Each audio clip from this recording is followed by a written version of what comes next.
جناب حضرت محمد مصطفیٰ صلی اللہ علیہ وآلہ وسلم کی بارگاہ بے کسانہ میں ہدیہ درود و سلام کا نذرانہ عقیدت و محبت عرض کرنے کے بعد میرے نہایت واجب الاحترام سامعین و حاضرین، السلام علیکم ورحمۃ اللہ وبرکاتہ۔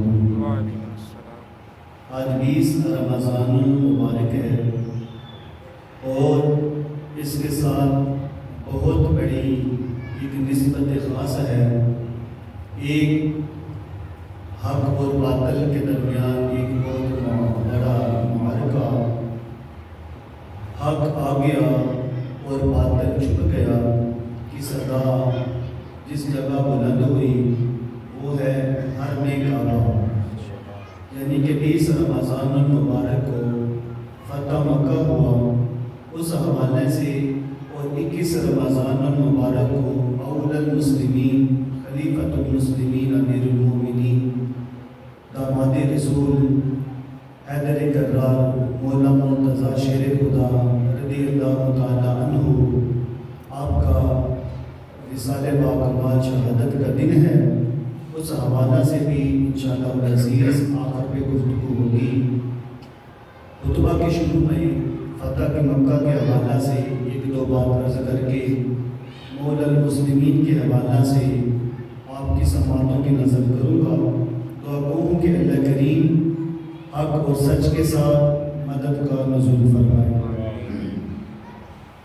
احبابی جی وقار، فتح مکہ ایک عظیم داستان ہے، ایک روشن باب ہے، اور یہ عشق اور محبت سے بھرا ہوا قافلہ جب مکہ المعظمہ میں پہنچتا ہے تو یار کیا کہنے کہ جب رسول اکرم صلی اللہ علیہ وآلہ وسلم آپ مدینہ المنورہ سے نکلے، پیچھے آپ کے تمام جانثار صحابہ بھی نکلے، پھر لشکر تیار کیے گئے، پھر جو بھی خفیہ طور پہ لشکروں کی ڈیوٹی لگائی گئی، سپہ سالار تیار کیے گئے، مختلف جگہ سے مکہ المعظمہ کے اندر اس لشکر کا داخلہ ہوا، تو جو حضور سرور دو عالم صلی اللہ علیہ وآلہ وسلم جب آپ فاتحانہ شان سے مکہ المعظمہ میں داخل ہوتے ہیں تو آپ جس جگہ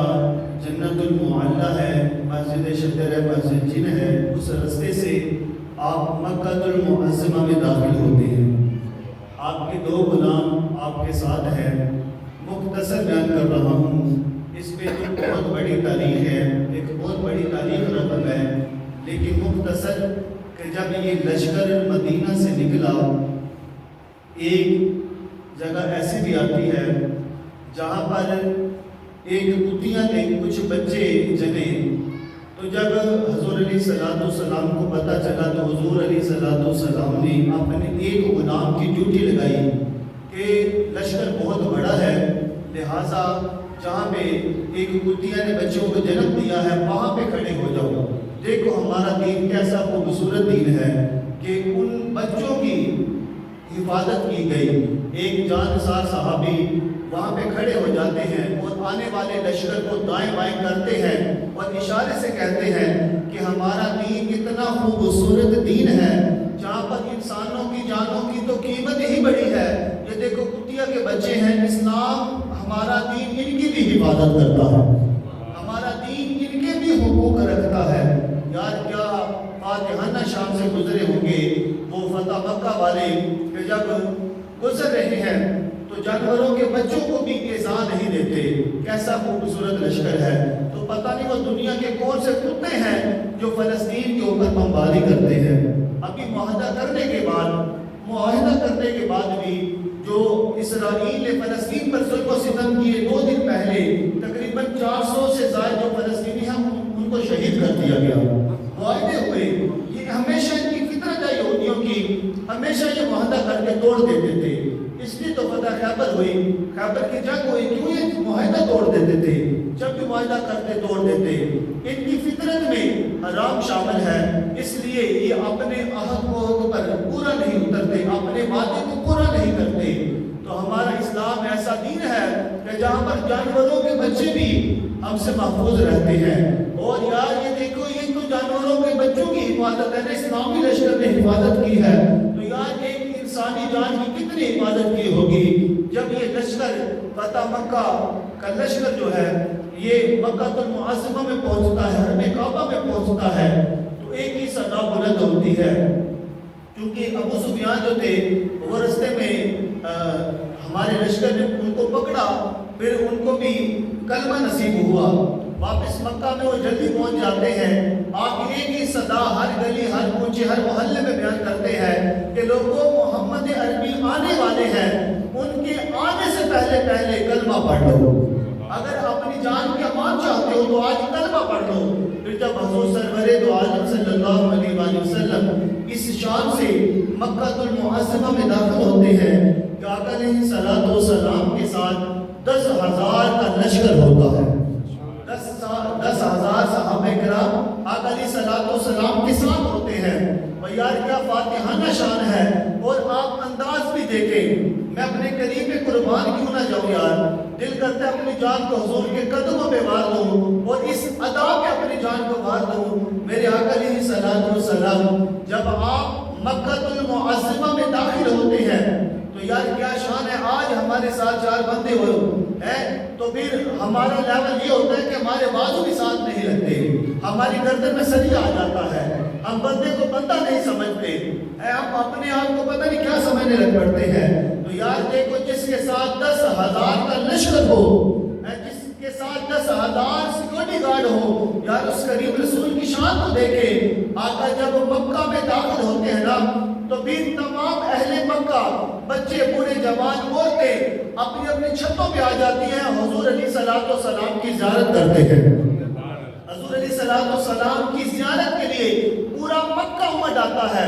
وہاں پہ شائقین زیارت حضور علیہ الصلوۃ والسلام کے سامنے آتے ہیں اور کچھ تو کلمہ طیبہ کی صداؤں کو بلند کرتے ہیں, کچھ نعرہ تکبیر اللہ اکبر کو بلند کرتے ہیں.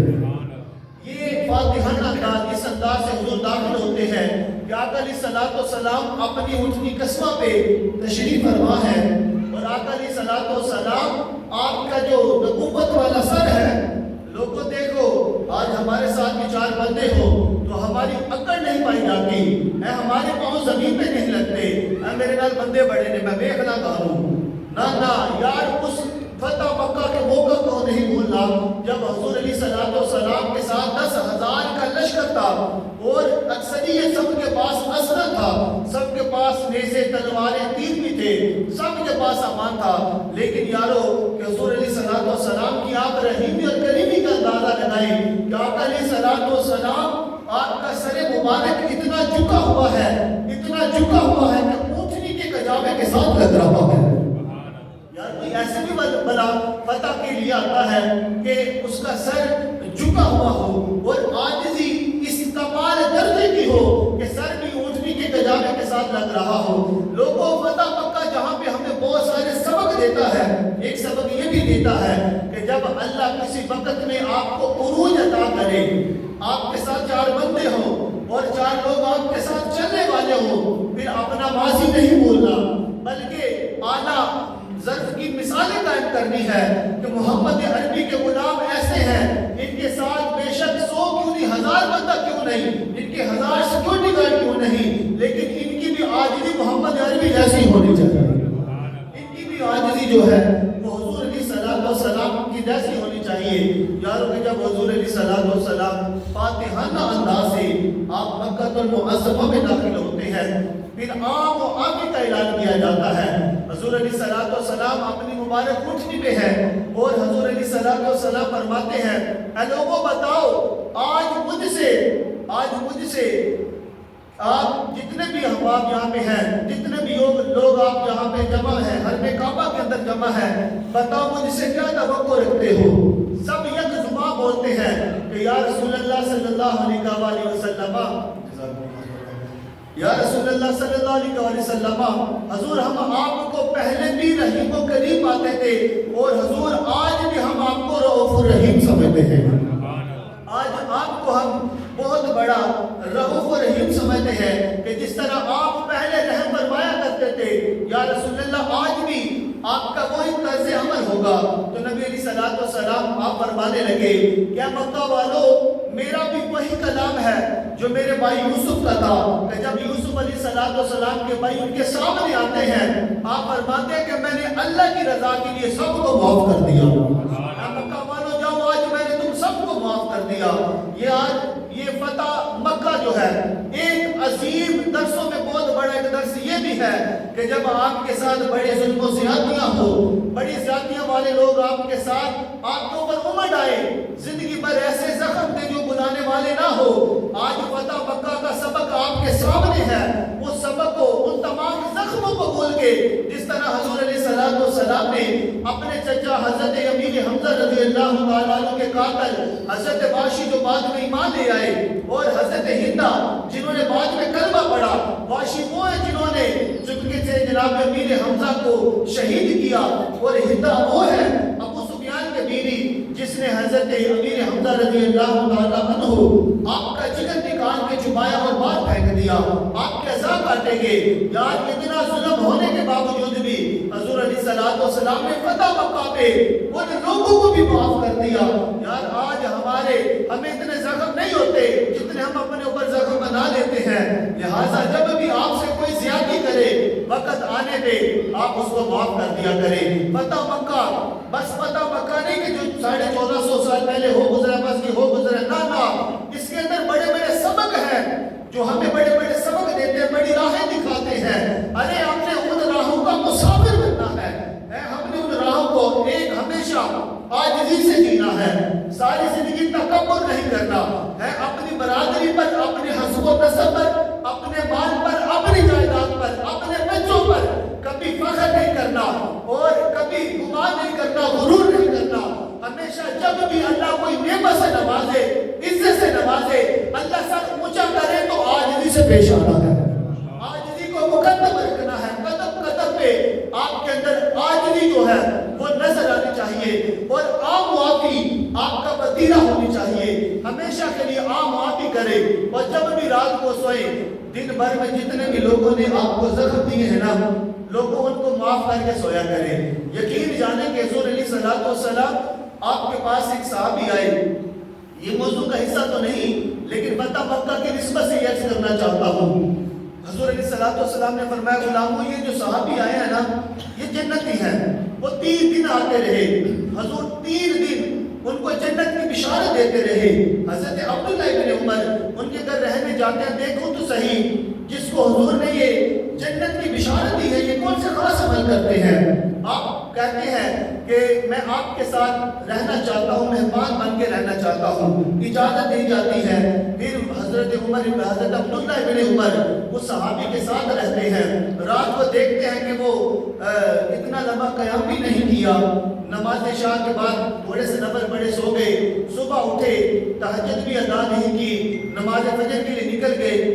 تو حضرت حضرت عبداللہ ابن عمر اس صحابی سے کہتے ہیں یار حضور علیہ الصلوۃ والسلام نے آپ کو 3 دن لگاتار جنت کی بشارت دی ہے, تو میں دیکھنا یہ چاہتا تھا کہ آپ کے اندر ایسا کون سا عمل ہے, کرتے کون سا عمل ہے جس کی وجہ سے حضور علیہ الصلوۃ والسلام نے آپ کو جنتی ہونے کی بشارت دی. لوگوں سنو, حضور علیہ الصلوۃ والسلام کی یہ جان سال صحابی کہتے ہیں اے عبداللہ ابن عمر بے شک مجھے پتا آپ میرے محلے میں رہتے ہیں اور مجھے یہ بھی پتا تھا آپ میرے ساتھ دور رہتے ہیں.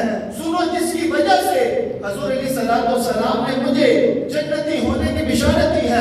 اے عبداللہ ابن عمر جب میں رات کو اپنے بستر پہ جاتا ہوں سونے سے پہلے اللہ سے ایک التجا کرتا ہوں, اللہ آج دن بھر جن لوگوں نے میرے ساتھ زیادتیاں کی, میرے حق کھائے, اللہ مجھے اذیتیں پہنچائی, اللہ میں نے ان سب لوگوں کو تیری رضا کی خاطر معاف کر دیا ہے. سبحان اللہ, اللہ اکبر, یا رسول اللہ,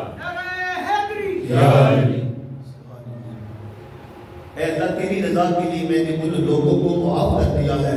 یار آج ہم اپنے دلوں میں بغض پال لیتے ہیں اور یہ بغض دلوں میں سما کے قبروں میں چلے جاتے ہیں, اور قبروں میں جا کے جب ہمارا دل افسردہ زنگ آلودہ دل فرشتے بھی دیکھتے ہوں گے تو کیا کہتے ہوں گے, حضور بھی دیکھتے ہوں گے تو کیا کہتے ہوں گے.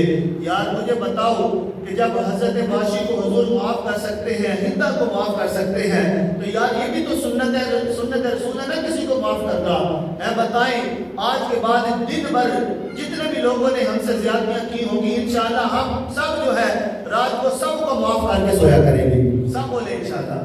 ہاں فتح مکہ کے موقع پہ یہ ہمیں بہت بڑا سبق ہے کہ ہمیں بڑی اذیتیں ایسی جو نہ بلانے والی ہو، ایسے دکھ ایسے درد ملے ہو جو بولنے والے نہ ہو، لوگوں فتح مکہ کے لیے وہ بول جاؤ، وہ تمام کے تمام درد دکھ جو ہے جو اذیتیں ہیں ان کو بول جاؤ۔ لوگوں فتح مکہ کے موقع پہ حضور علیہ السلام نے عام معافی کا اعلان کیا۔ تمام صحابہ کرام علیہ رضوان کہتے ہیں جب حضور علیہ السلام نے عام معافی کا اعلان فرمایا تو پھر اہل مکہ کے چہرے جو مرجھائے ہوئے تھے خوشی سے کھل اٹھے۔ پھر تمام جو لوگ ہیں وہ اسلام کے اندر داخل ہوتے ہیں۔ اللہ نے قرآن نازل کیا اذا جاء نصر اللہ والفتح ورأیت الناس یدخلون فی دین اللہ افواجا۔ اے میرے نبی آپ دیکھتے ہو، آپ دیکھو گے کہ اسلام میں لوگ فوج در فوج داخل ہوں گے۔ پھر جب مکہ المعظمہ میں نعرے تکبیر کی صداؤں بلند ہوئی تو حضور علیہ السلام نے بتوں کو توڑنا شروع کیا۔ یہ لمبی داستانیں ہیں۔ الغرض پھر حبشہ کے غلام جناب حضرت بلال حبشی رضی اللہ تعالیٰ عنہ کو حضور علیہ السلام نے حکم دیا اے بلال آج کعبے کی چھت پہ چڑھ جا۔ حضور پھر کیا کروں؟ کہا کہ آج اللہ کی وحدانیت کا اعلان کعبۃ اللہ کی چھت پہ ہوگا۔ آج اللہ کی وحدانیت جو ہے اس کی صدا کعبۃ اللہ کی چھت میں گونجے گی۔ اہل مکہ کہنے لگے یا رسول اللہ یہ جو ایک غلام تھا ہے کعبہ تو بہت عظمت والا ہے، تو ان کا یہ خیال تھا کہ ہمارے قریش میں سے بنو ہاشم میں سے کسی کو حضور علیہ السلام کعبہ کی چھت میں بھیجیں گے، یہ تو حضور علیہ السلام ایک غلام کو بھیج رہے ہیں۔ میرے آقا علیہ السلام نے فرمایا لوگوں یہ آپ کی نظر میں ایک غلام ہے، اللہ کی نظر میں بہت بڑا متقی ہے۔ قرآن آتا ہے ان اکرمکم عند اللہ اتقاکم، بے شک اللہ کے نزدیک زیادہ پرہیزگار جو متقیاں تقوی رکھنے والے ہیں وہ لوگ اللہ کے زیادہ قریب ہیں۔ تو بلال اللہ کے بہت قریب ہے، اس لیے آج بلال کعبہ کی چھت پہ ہے۔ یا یہاں پہ عشق کی مستی کی ایک بات نہ کر دوں، جب جناب بلال کعبہ اللہ کی چھت پہ آتے ہیں اذان پڑھنے لگتے ہیں پہلے تو اپنا رخ مصطفیٰ کی طرف کرتے ہیں، پھر حضور علیہ السلام اپنی اونٹنی پہ بیٹھ کے کعبہ اللہ کا طواف کرتے ہیں۔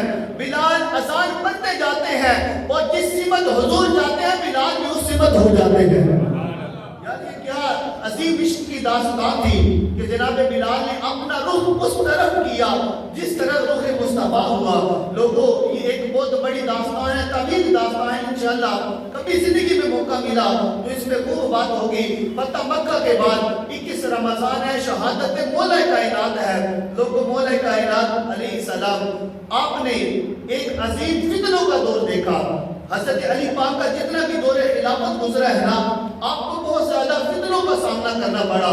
جناب عثمان کے بعد جتنے بھی فتنے رونما ہوئے ان کا رخ مولا کائنات کی طرف ہوا، پر حضور علیہ السلام نے پہلے فرما دیا تھا حق جس طرف ہوگا علی اس طرف ہوگا اور جس طرف علی ہوگا حق اس طرف ہوگا۔ اگر سبحان اللہ کی صدا کو بلند کرے تو ایک اور حدیث مبارکہ نہ سنا دوں۔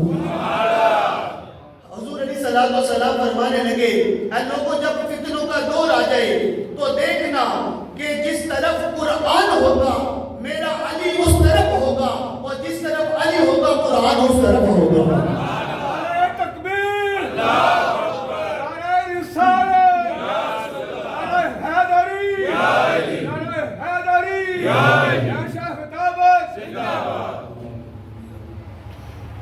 لوگوں مولا مرتضی مولا شیر خدا کرم اللہ وجہہ الکریم آپ کی فضیلت میں حضور نبی پاک علیہ السلام کا فرمان موجود ہے۔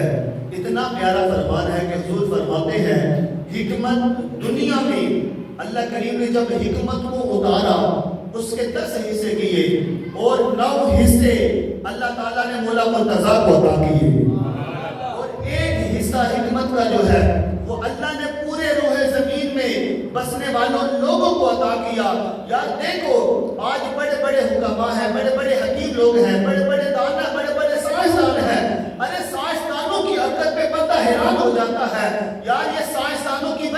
ہے جو ایک حصہ حکمت میں ان کو حصہ عطا کیا. جب یہ پوری دنیا اس کی جناب والا ٹیکنالوجی سسٹم جو ہے وہ بندہ سوچے دیکھے بندہ حیران ہو جاتا ہے. جب اس حکمت کا یہ عالم ہے, مولا کائنات کی حکمت کا کیا عالم ہوگا, علی پاک کی حکمت کا کیا عالم ہوگا.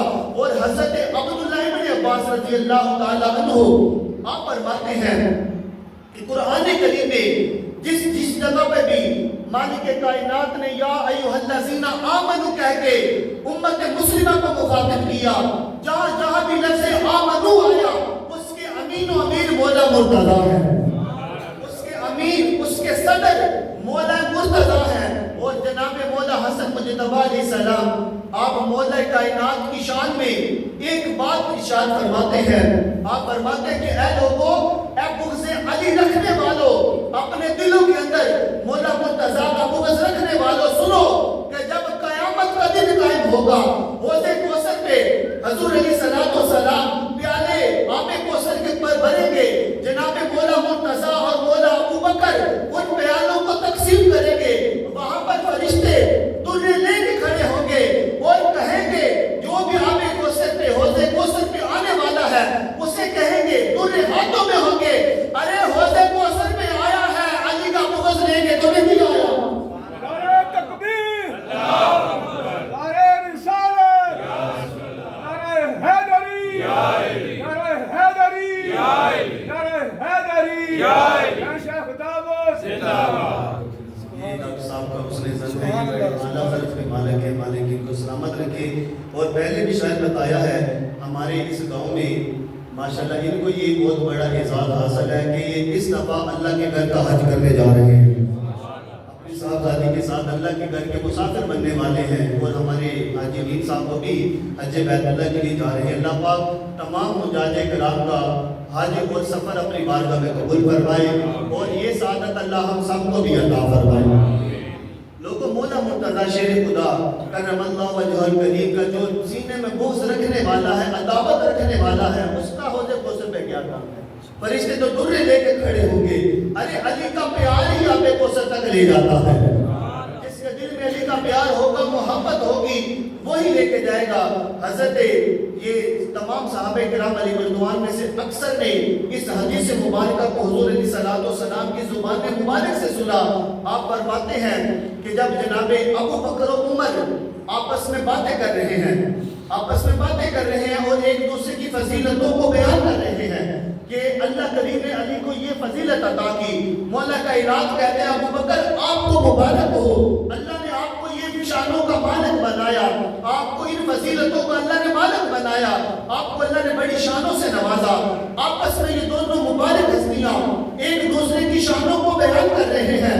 جبریل امین حضور علیہ السلام کے پاس آتے ہیں, آ کر اللہ کا سلام عرض کرتے ہیں اور فرماتے ہیں یا رسول اللہ صلی اللہ علیہ وسلم, آپ کے دو غلام آپس میں محبت بھری گفتگو کر رہے ہیں. اس گفتگو میں اللہ فخر محسوس کر رہا ہے, اس گفتگو پہ اللہ ناز کر رہا ہے اور اللہ فرماتے ہیں کہ اے محبوب, تمام سمندروں کا پانی سیاہی بن جائے, تمام درختوں کی جو کلمے ہیں وہ قلم بن جائے, تمام درختوں کی ٹہنیاں قلم بن جائے, تب بھی شان علی و شان ابو بکر نہیں لکھ سکتے. تب بھی نعرہ تکبیر, نعرہ رسالت, نعرہ حیدری, نعرہ حیدری, نعرہ حیدری, یا شیخ دعوت زندہ باد. لوگوں, علی ہر ایک کے حصے میں نہیں آتے, علی مقدر والوں کے حصے میں آتے ہیں. علی مقدر والے, نصیبوں والی ماں کے بیٹے, نصیبوں والے بیٹے, ان کے دلوں میں علی آتے ہیں. اور ہر ایک دل میں علی نہیں آتے, اور ہر ایک سمجھ میں بھی علی نہیں آتے. جب بھی مولا مرتضیٰ کا نام آئے نا تو آپ میں سے پار ہو جایا کرے. مولا مرتضیٰ شیر خدا وہ ہستی ہے کہ جن کا ذکر کرنا بھی عبادت ہے, اور عبادت نہیں افضل عبادت ہے. ارے مولا مرتضیٰ کا ذکر حضور کو خوش کرتا ہے, حضور علیہ السلام کو خوش کرتا ہے, اور حضور کو کیا رب کائنات کو خوش کرتا ہے. جب بھی مولا علی کا نام آئے تو پھر منہ نہ بنایا کرے. یہ مومن کی شان ہے, یہ مومن کی شانی ہے, یہ مومن کی اعلیٰ نشانیوں میں سے ایک نشانی ہے کہ جب بھی مولا مرتضیٰ کا نام آتا ہے تو مومن کے چہرے خوش خوشیوں سے کھلے اٹھتے ہیں. جب بھی مولا علی کا نام آتا ہے تو خوش ہو جایا کریں, اپنے چہروں پہ مسکراہٹ لے کے آیا کریں. لوگوں, مولا مرتضیٰ آپ کی شان, یہ شان قدیمی ہے کہ یہ شان ایسی شانیں ہیں کہ جو اللہ نے کسی اور کو عطا نہیں کی. جب حق چار یار کا نعرہ لگتا ہے اس میں بھی علی آتے ہیں. نہیں, سبحان اللہ بیٹھیے.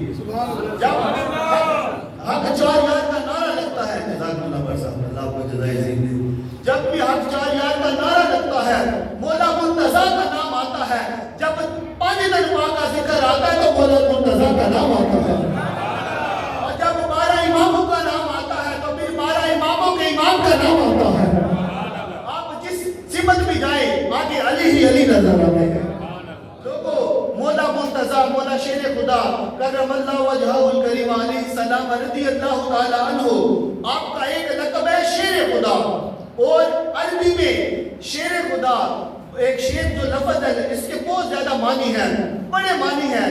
جس سمت ہوگے, جس کفیت, جیسی کفیت شیر کی ہوگی ویسا اس کا نام ہوگا.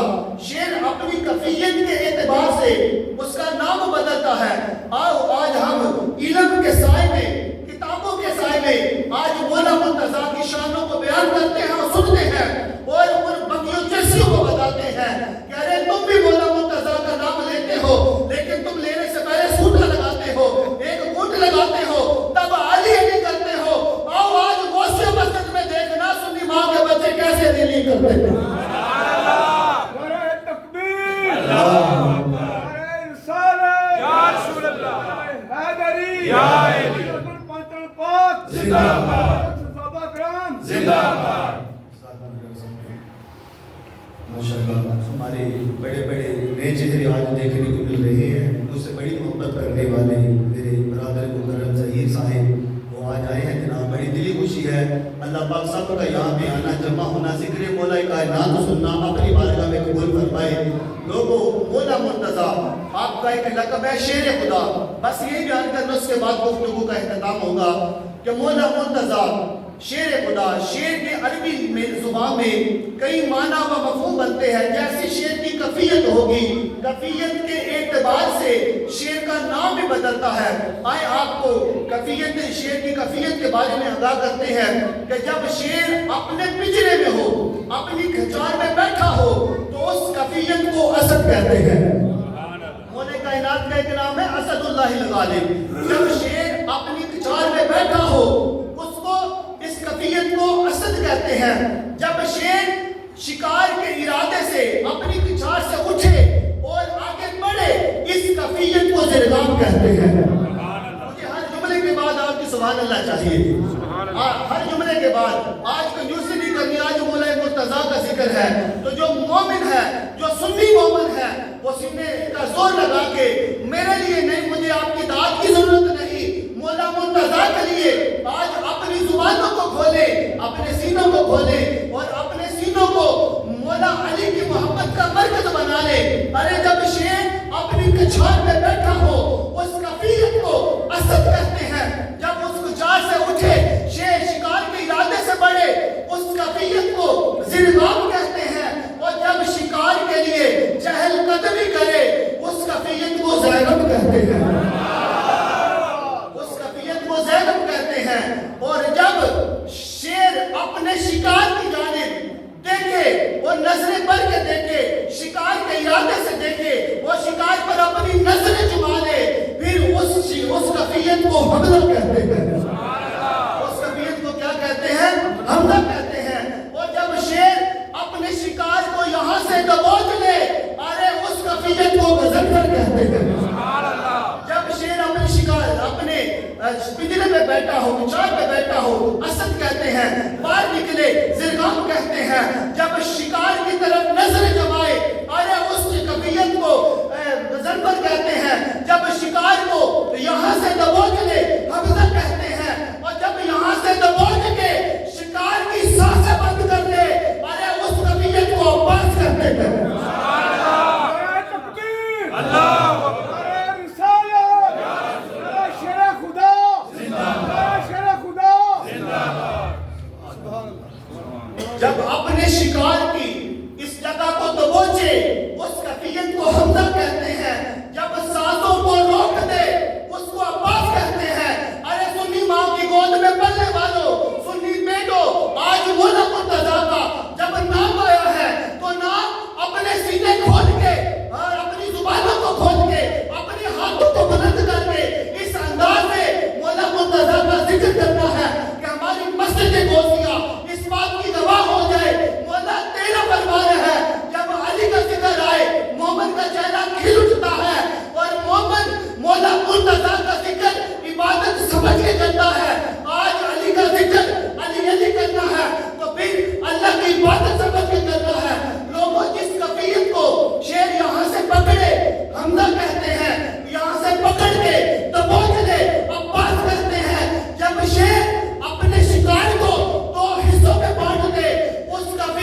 سر کو بھی نہ دھوئیں.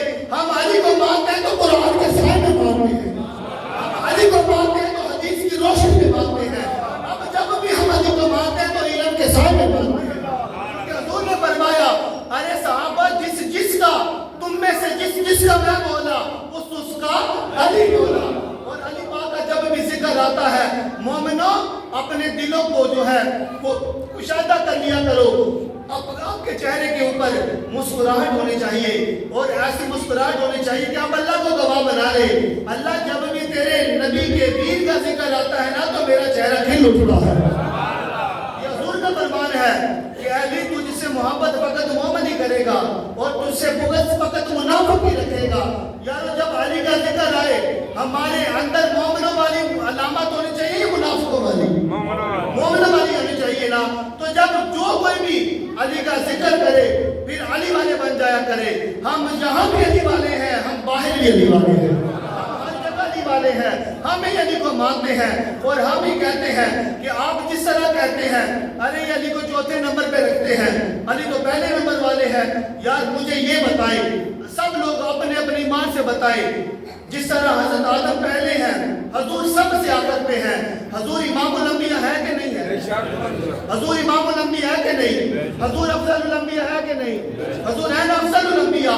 حضور آخر پہ آتے ہیں, سب سے اعلیٰ ہے. ارے علی چوتھے نمبر پہ, علی پھر بھی اعلیٰ ہے.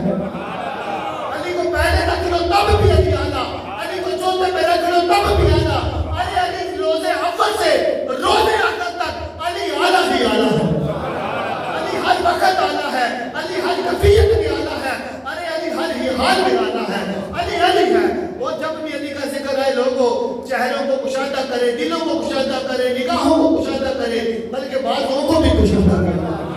دعا گو کہ اللہ کریم مولا کائنات کی محبت میں ہمیں زندگی اور حضرت علی پاک کی محبت میں ہمیں موت عطا فرمائے. سنت ادا کرنی ہے وہ سنت ادا.